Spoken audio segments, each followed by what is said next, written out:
Recently, CZN Nightmare has outlined some features for the roadmap planned for Season 3, but there's even more to that. What is going on, guys? We're checking out the dev note today when it comes to, well, what they'll be calling the Sorty. I know it sounds like an Orlia new pet, a creation. Let's go over this together here. The Zero All Out Despair. This is the CZN dev team. Season 2 is ending. All right, and then we're looking forward to things for Season 3. Now, this is the Sorty Begins, the Lost Essence. To capture the fun of the roguelike deck building experience, CZN was designed so that combatants aren't confined to fixed roles. Instead, their mechanics and synergies evolve based on that player's specific build, or so you would think. And you're also gonna have to stick with me as we get through this, obviously, like Google AI translated developer note that they always seem to do for this game and for this title. All right, during the early stages of the game's launch, this build diversity appeared to function as intended, which I guess to them was like the first 3 days for anyone who's been playing the game. Yeah, no, not so really. However, with the introduction of competitive ranking content such as the Great Rift, which is something that we've talked about on this channel whatsoever, the Great Rift seems to just fly in the face and make way many more issues and problems for the development team and for the player base as a whole, and just is seemingly contradictory to like the fun and, as they're talking about here, diverse gameplay experience. Well, you can't have a diverse gameplay experience and then design content like the Great Rift that punishes everything but a handful of characters at any given time. Due to the Great Rift, play shifted towards optimizing save data efficiency.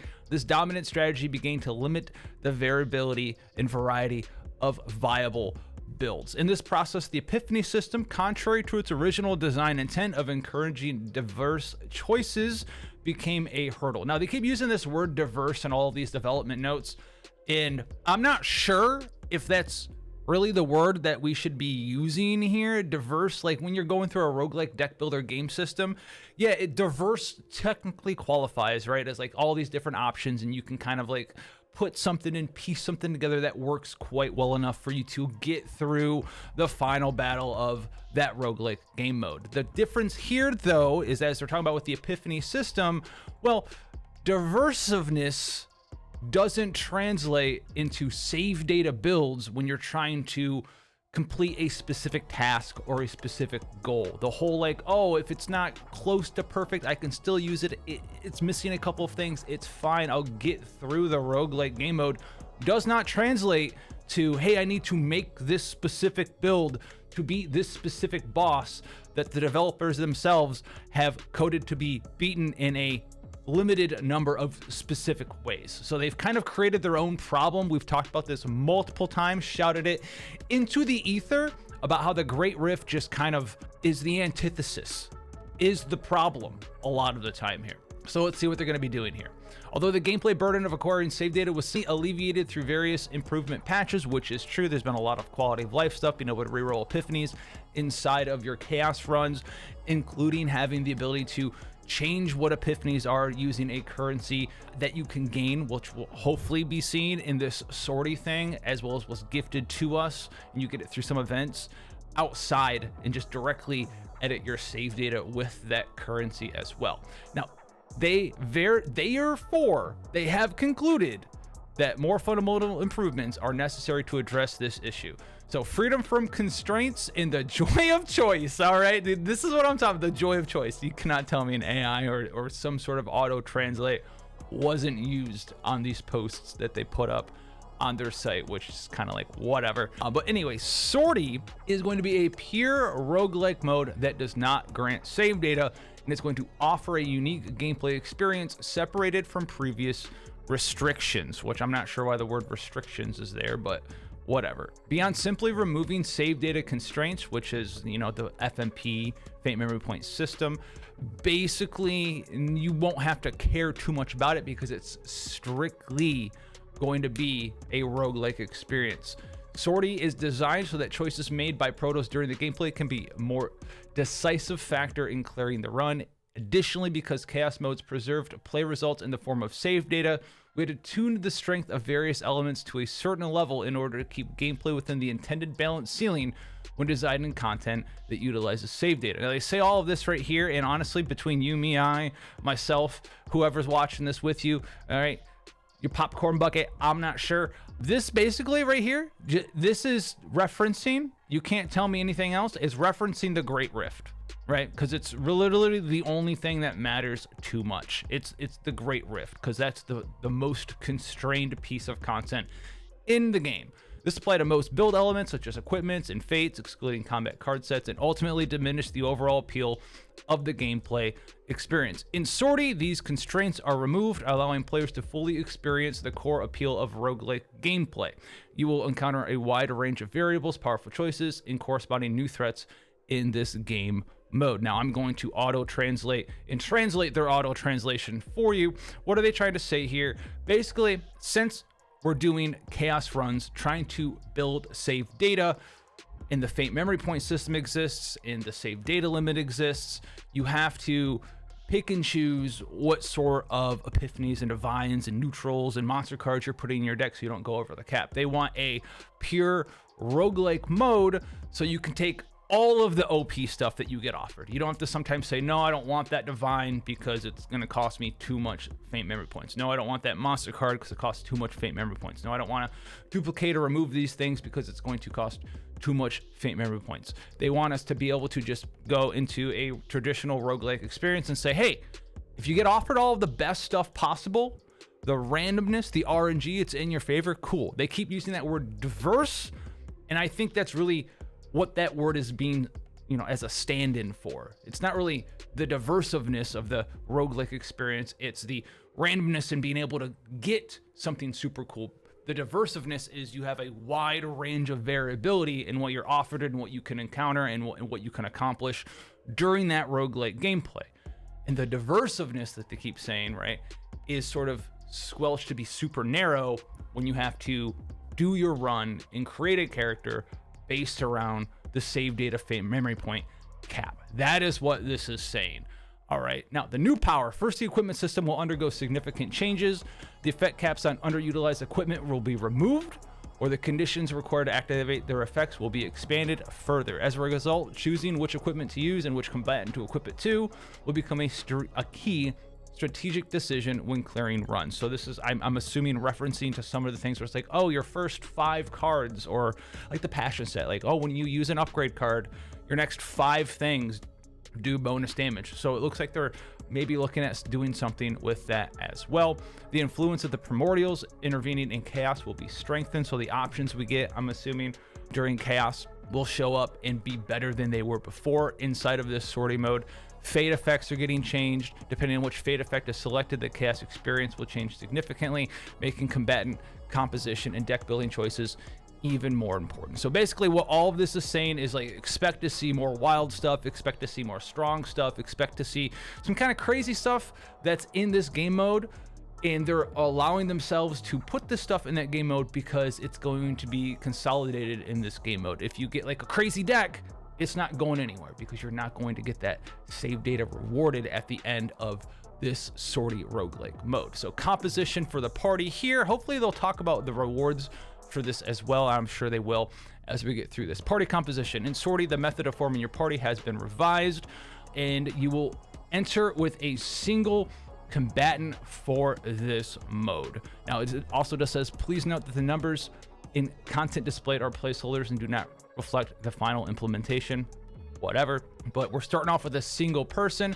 After infiltrating the chaos, each time a boss is defeated, an additional combatant can be selected to join your party. And unlike existing chaos runs, it consists of a total of 3 stages leading up to the final boss, and you will be able to assemble a party with up to 4 combatants. So this is like a new thing. So it's gonna be a roguelike experience based around that mode, and we're gonna have up to 4 total combatants at the end of that run. In addition, due to the instability of waypoints, the combatants that appear will be varied each time, which we'll have to see what this is. So like, you might not be able to just put together the characters that you want during your run. It depends on how many of them show up at each waypoint for you to pick from. Hopefully that's what'll be happening. Like maybe 5 people will show up and you're like, I want to pick you, you're the best of the 5.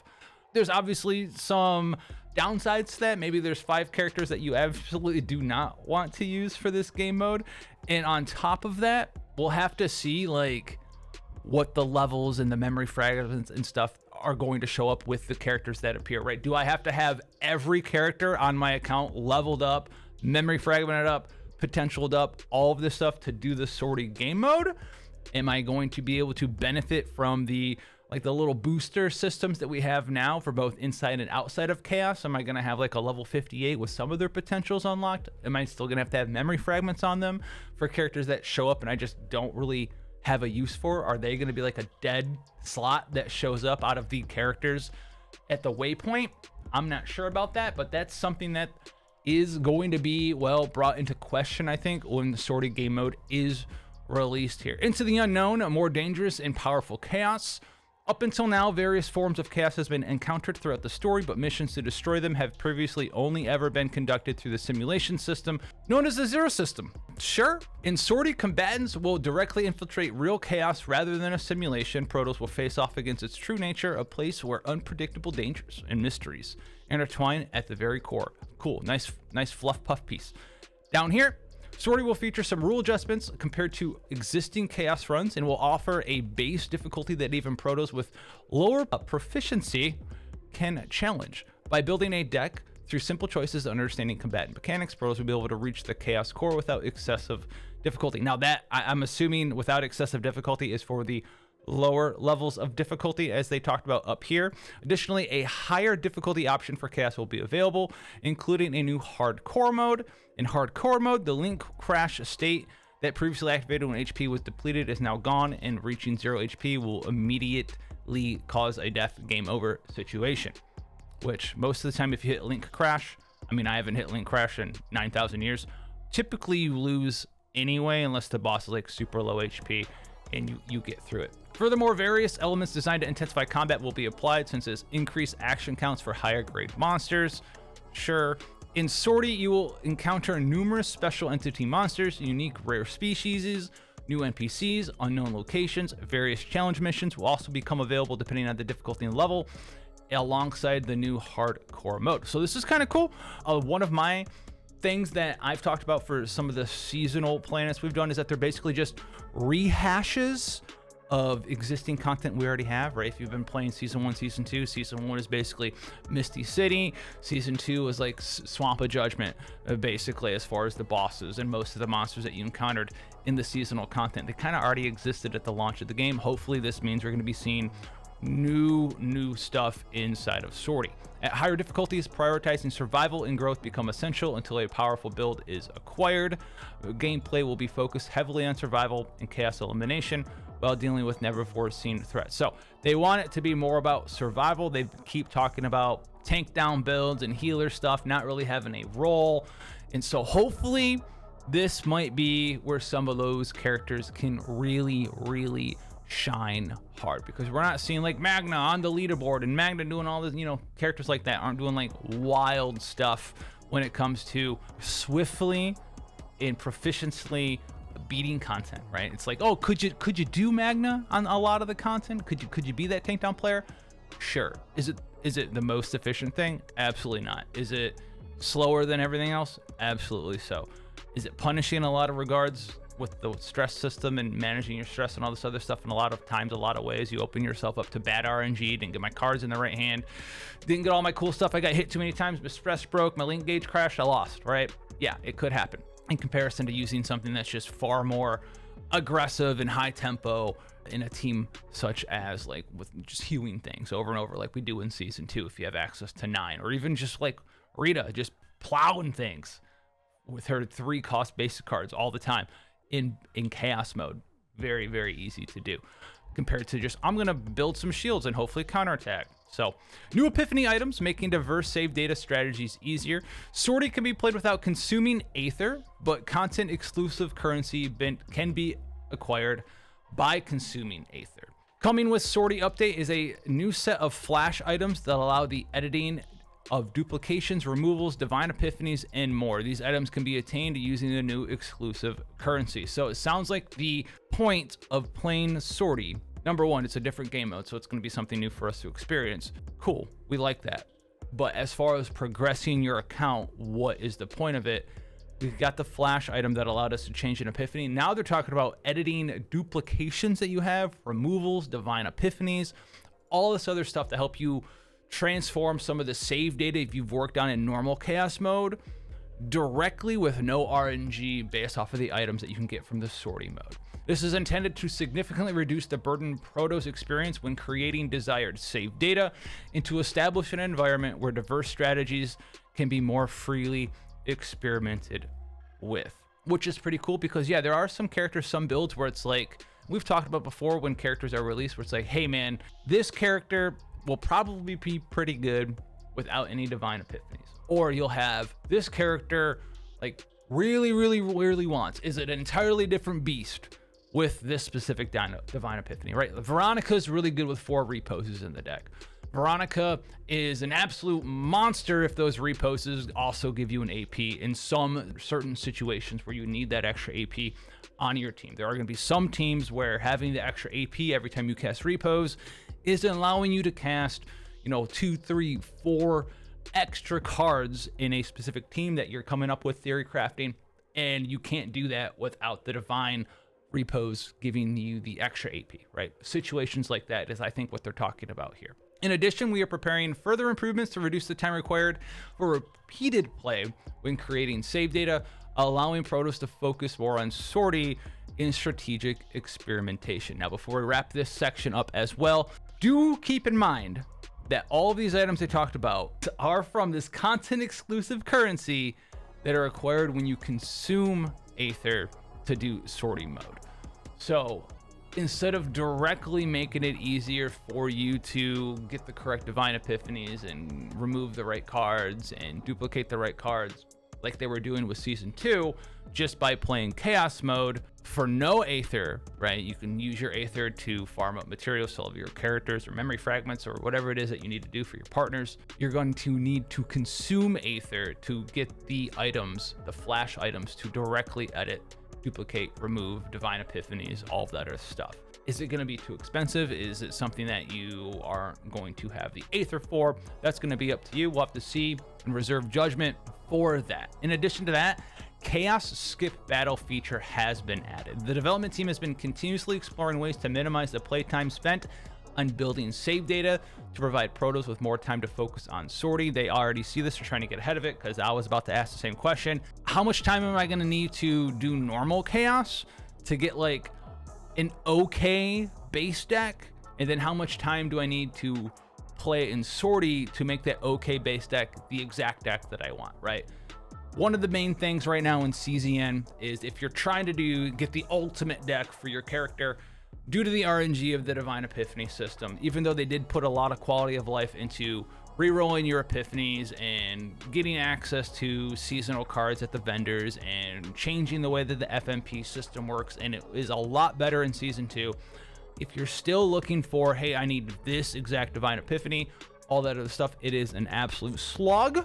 And a lot of players quit the game over that, even though for a lot of team compositions out there, you don't need these specific divines. Although, like we just talked about, some builds and some team compositions really depend on you having that divine if you want to play them to the maximum amount possible for their potential. And so what we really need to do right here is, as we're talking about spending time on both chaos as well as sortie, at the end of the day, if the amount of time that we need to spend to get that really good deck playing both of these modes together collectively is still way less, if that's less time spent playing both sortie and chaos at the same time, if it's less time spent building that save data than it is just as we have it right now, trying to just naturally build that save data, then it's going to be a good thing.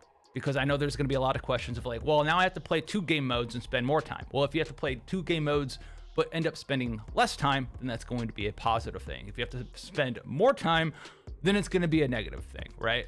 So that's going to be something to think about in conjunction with the fact that you're going to have to spend Aether as well.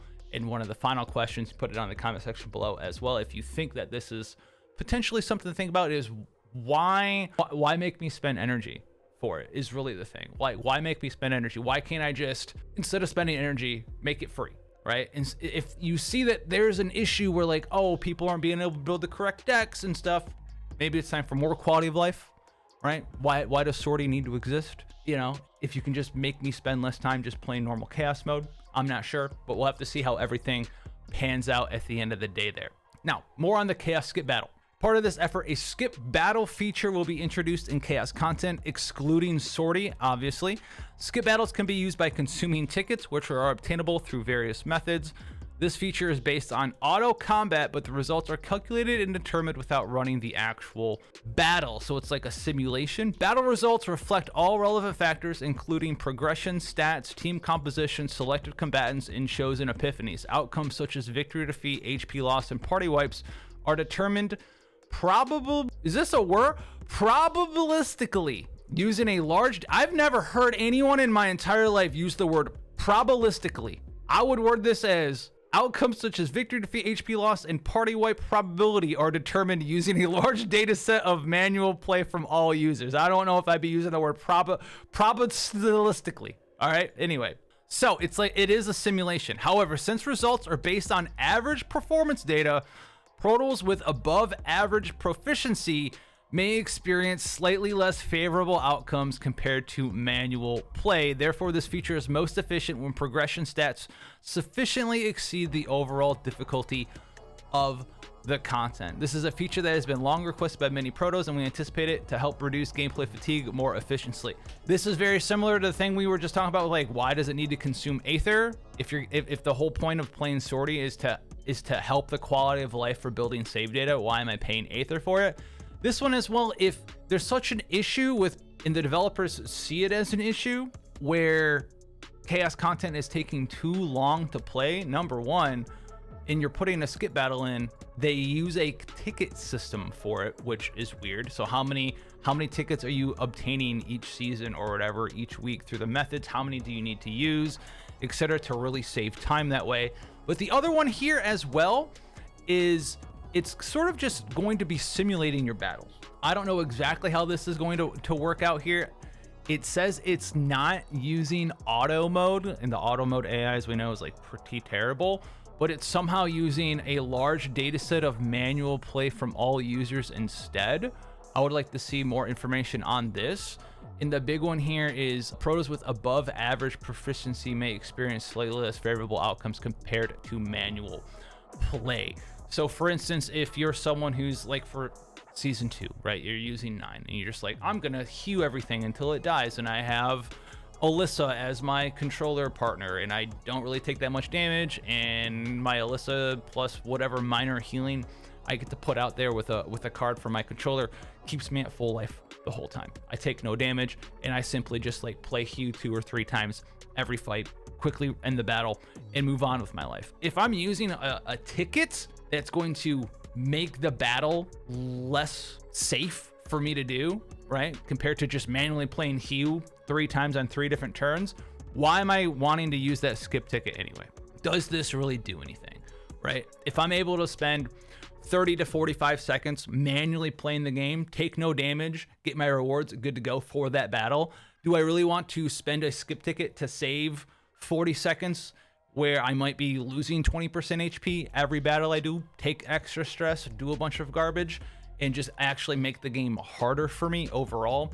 I'm not sure there, but they do say it's been long requested. I have seen a lot of, I wish we could skip battles in chaos, and I think a lot of players who say I want to skip battles in chaos mean that they want to just be able to have no downsides for skipping the fight. Like, oh, you load in against this guy, you don't want to fight him, use a skip ticket, don't take any damage, blah blah blah, moving on. That's not what's going to happen here. You might use a skip ticket and, oh, sorry, the battle you tried to skip was the Cthulhu boss and we auto simmed it and you died, right? So who knows how that's going to play out, but I'm very wary on the skip battle feature. I could see it being slightly useful where like you go into the chaos mode, right? You take the left side for like your first 3 battles or 1 HP monsters. You get through that.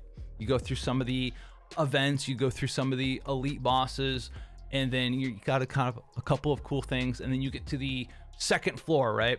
And then maybe you spend on the first part of the second floor, you spend like 3 to 4 of these skip tickets to take out some of those easier trash monsters and save a little bit of time. But at the end of the day, if this whole skip system is getting added to allow me to skip like 3 to 4 to maybe 5 fights a chaos run, and hopefully it's not going to punish me too hard. Is it really being implemented properly? I'm not sure. That is something that, once again, I'm going to reserve judgment on. I do have some, I don't really like this feelings about it, but we'll see how that is here. Now, easing of the Great Rift save data seasonal restrictions. Even after save data restrictions were eased, build diversity remained limited because seasonal power, seasonal cards, and seasonal equipment could only be used within their respective seasons.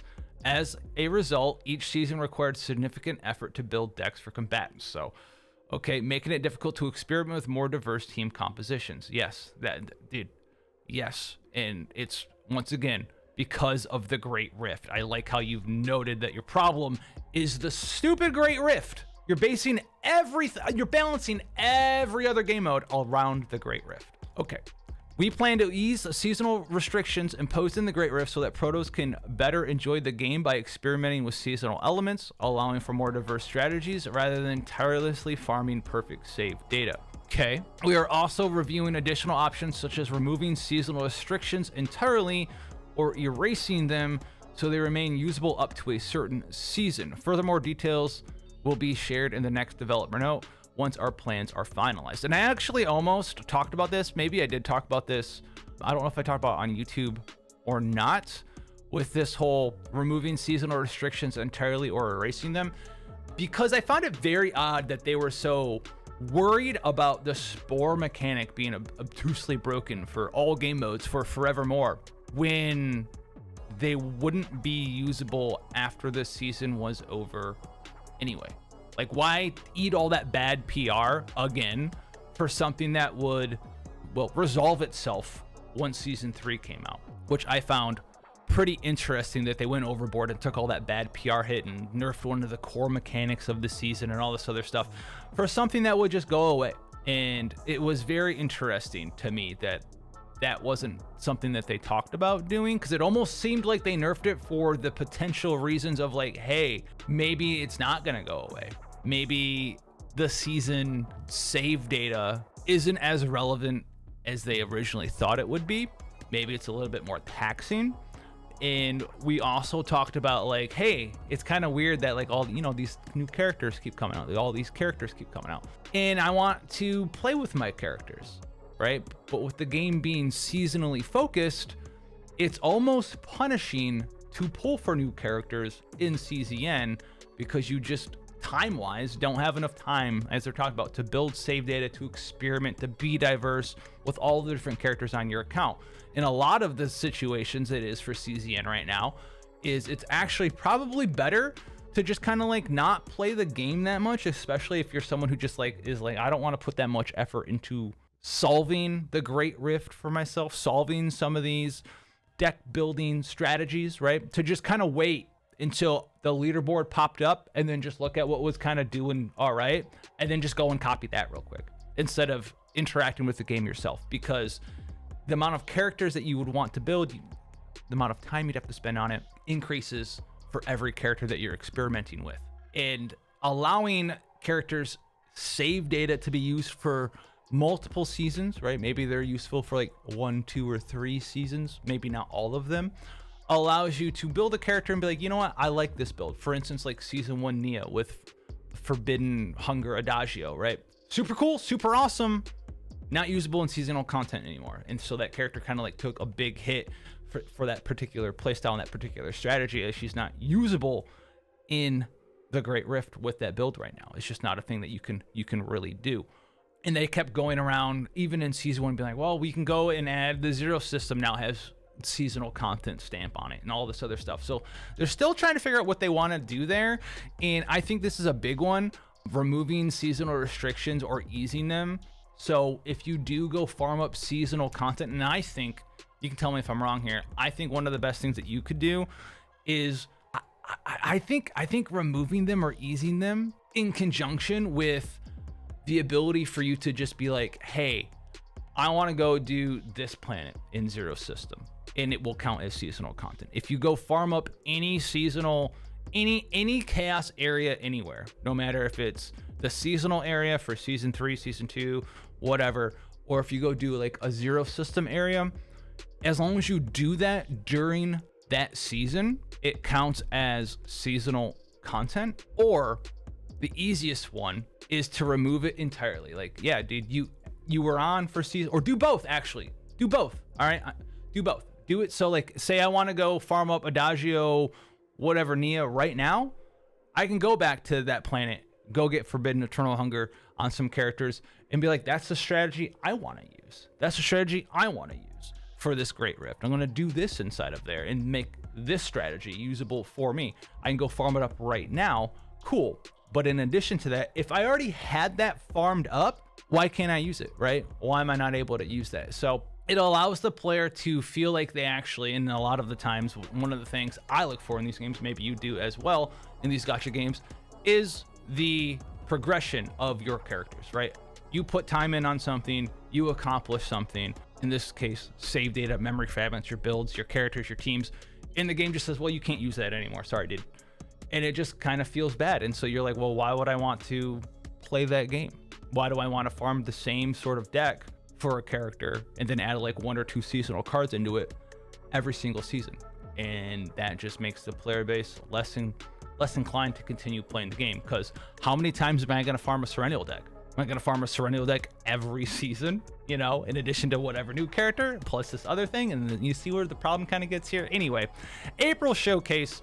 With the Sorty update, we hope Protos can move beyond the burden of farming save data and focus more on, here's the word, diverse strategies and unique deck building experiences.